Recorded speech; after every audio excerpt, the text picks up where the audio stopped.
कि ठीक सामने, जैसे मैंने एकदम ठीक सामने ही लगाया।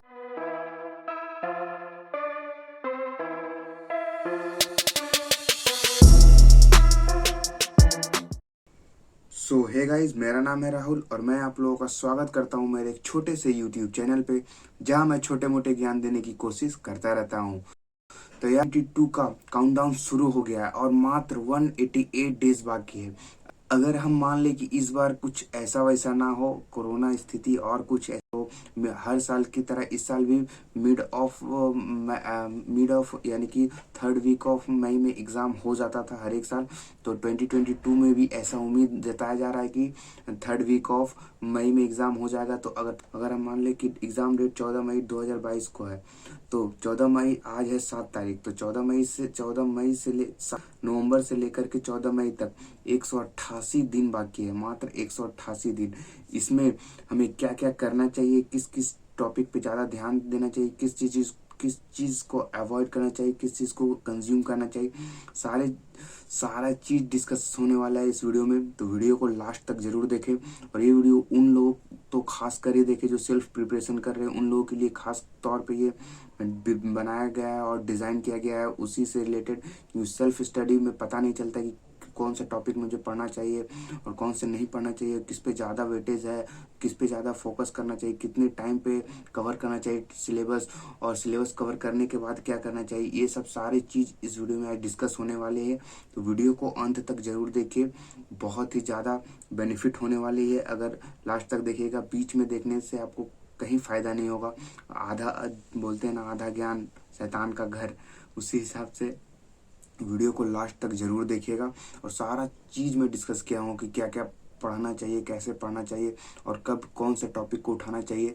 तो लास्ट तक देखते रहिए। और तो 188 दिन लेफ्ट है। इस 128 दिन में हमें क्या क्या नहीं करना चाहिए और क्या क्या करना चाहिए, तो देखते हैं आगे।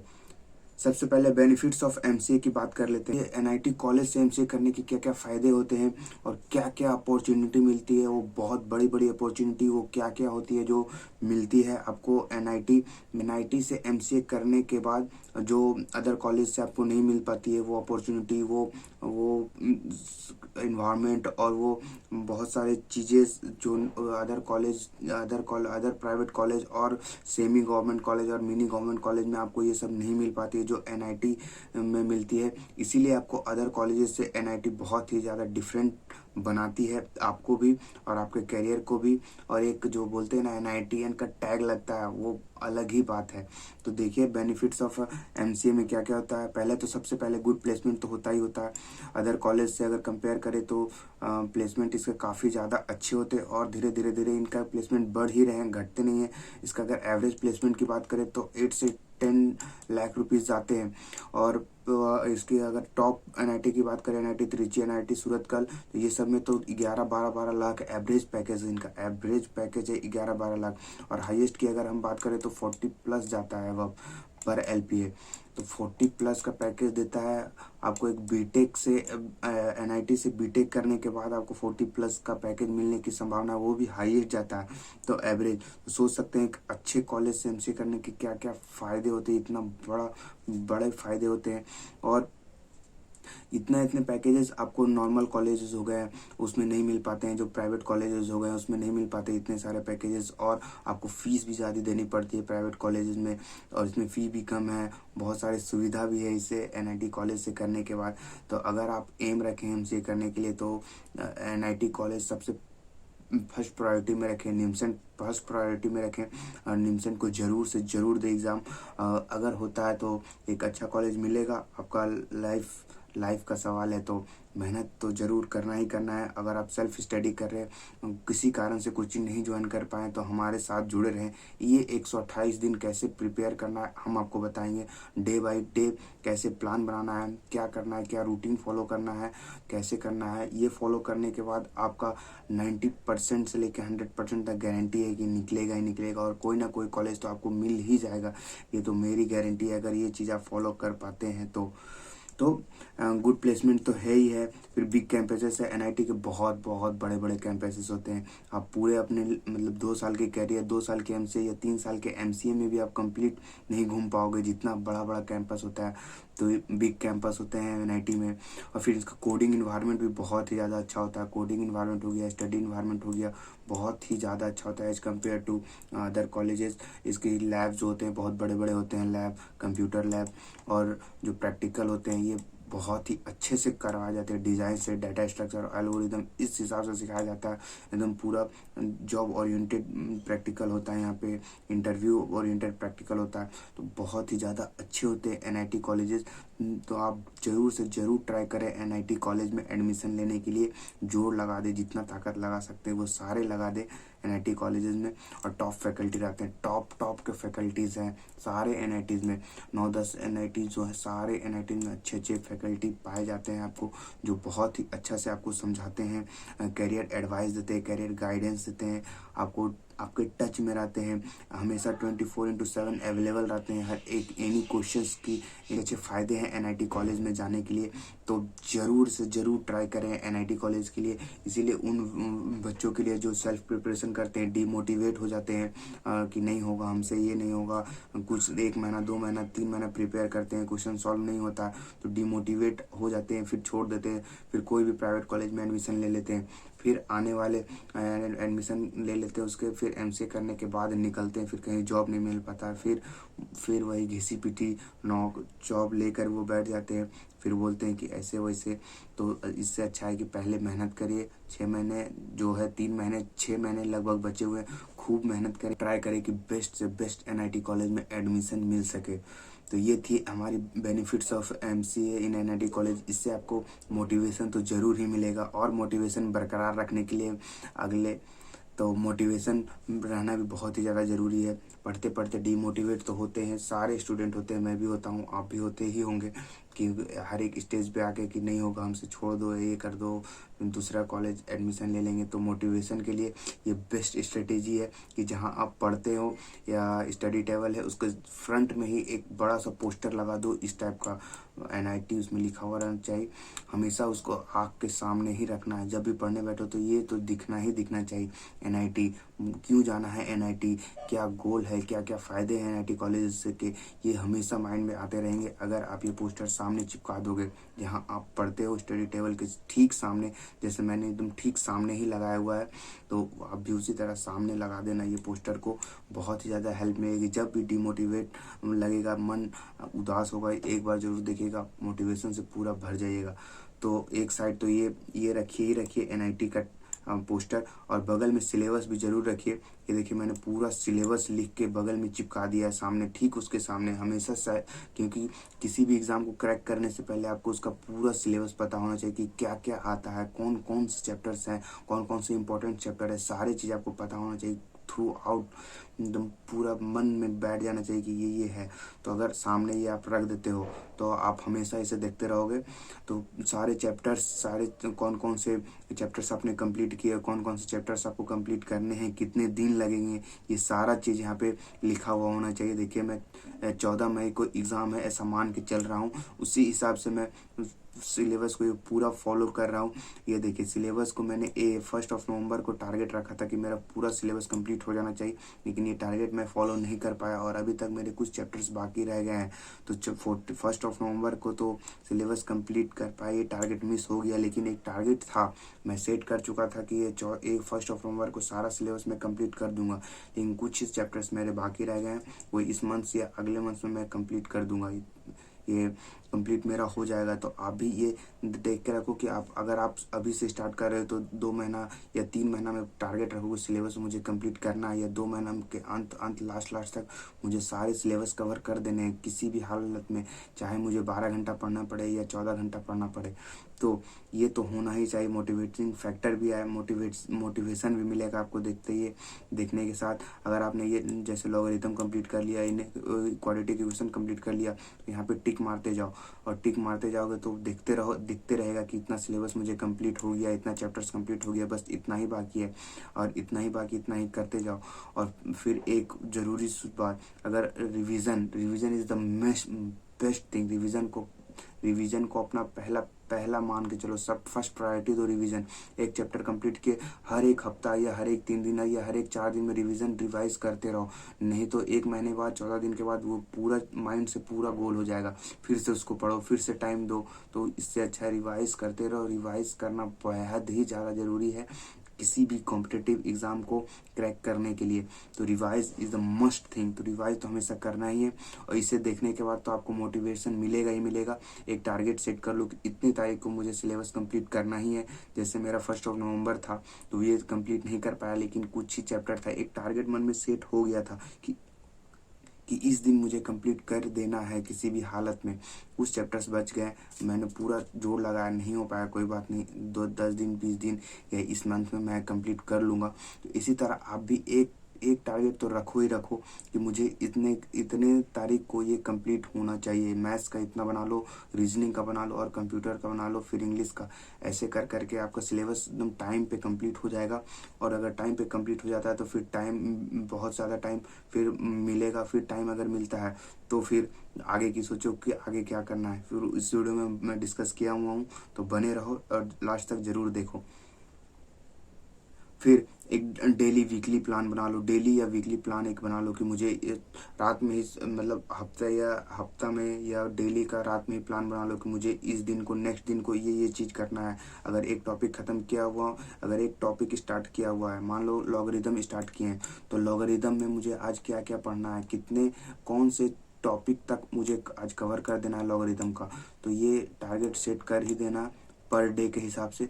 तो वो टॉपिक अचीव करने के बाद आपको खुद में एक मोटिवेशन मिलेगा, खुद में कॉन्फिडेंस मिलेगा कि जो मैंने आज टारगेट रखा था वो पूरा फुलफिल हो गया। तो उसी हिसाब से टारगेट, छोटा छोटा टारगेट बनाओ, उसको अचीव करने का कोशिश करो, उसको फॉलो करने का कोशिश करो, और उसको कंप्लीट करने का कोशिश करते रहो। धीरे छोटा छोटा टारगेट बनाते रहो, और 1 मंथ का या वीकली या डेली इस तरह से प्लान बनाओ। अगर डेली का बनाते हो तो वो भी अच्छा है। अगर वीकली का बना लो तो वीकली में मुझे इतने चैप्टर्स कंप्लीट कर देने हैं, या 1 चैप्टर या 1.5 चैप्टर कंप्लीट करना है, फिर उसका क्वेश्चंस भी प्रैक्टिस करना है। तो इस हिसाब से डेली या वीकली प्लान भी बनाओ। बहुत ही ज़्यादा इम्पॉर्टेंट है, बहुत ही ज़्यादा अच्छा रहता है ऐसे करने से, और सिलेबस आपका टाइम पे कंप्लीट होगा।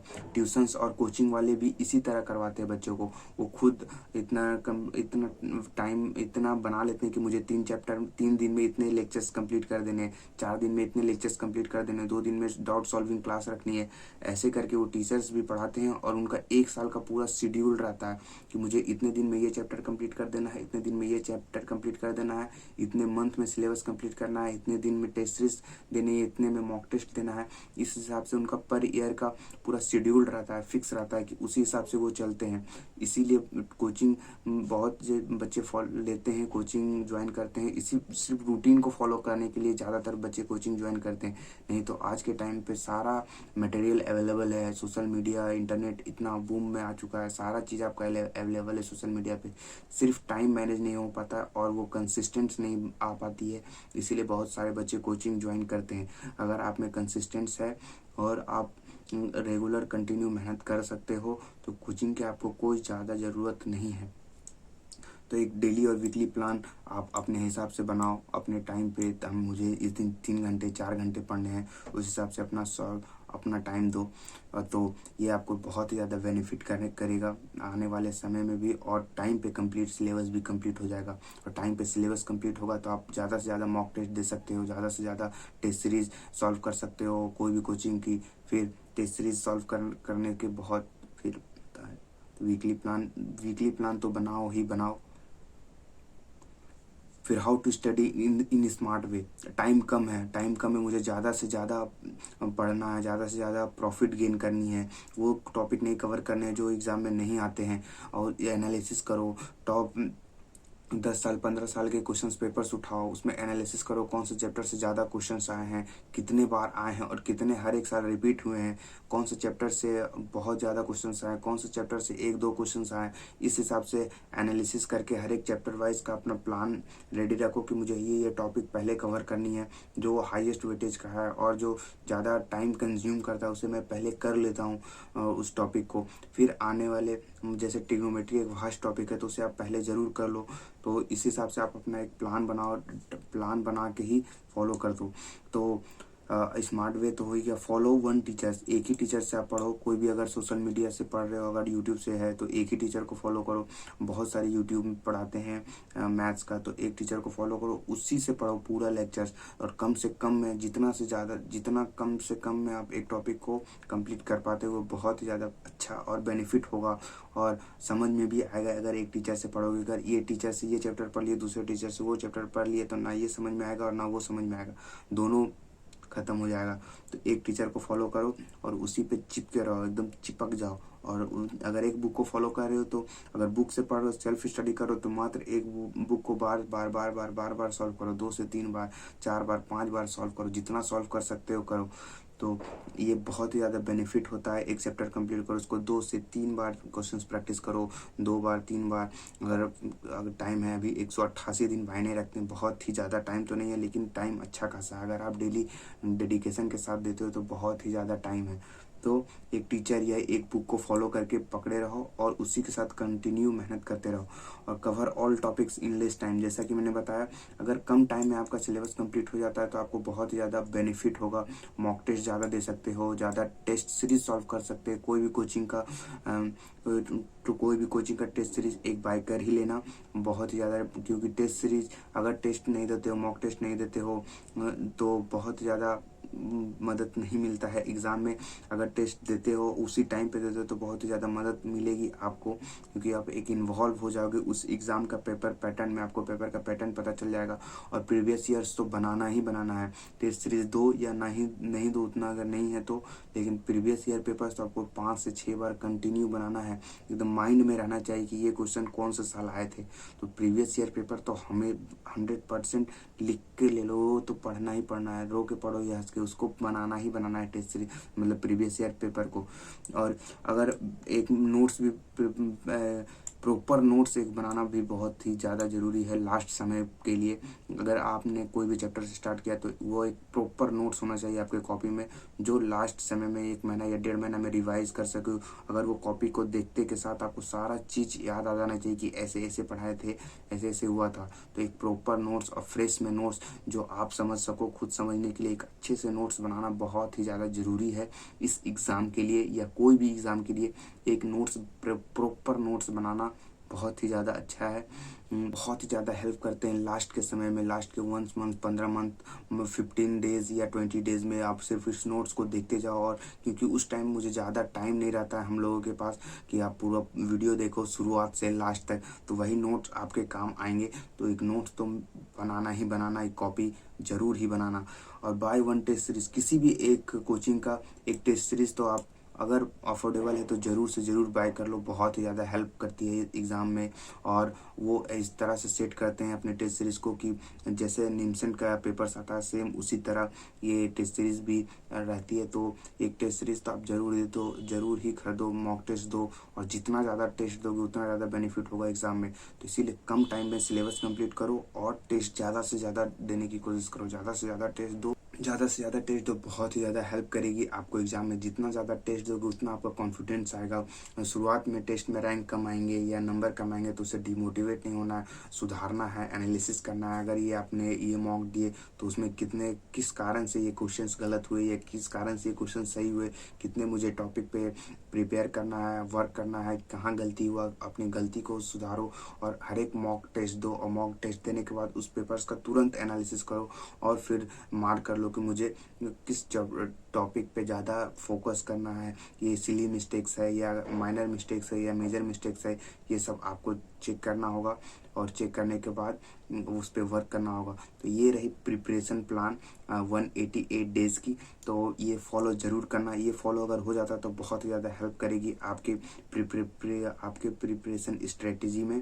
तो यार, अगर आपको ये वीडियो अच्छा लगा हो तो चैनल को ज़रूर सब्सक्राइब कर देना और लाइक भी कर देना। और आने वाले मैं एक से एक वीडियो लाने वाला हूँ प्रिपरेशन स्ट्रेटजी को लेकर के, तो वीडियो में बने रहें। और पिछली वीडियो में नवंबर की डाल चुका हूँ, तो वो नहीं देखें तो जाके ज़रूर देखें। तो थैंक यू, मिलते हैं नेक्स्ट वीडियो।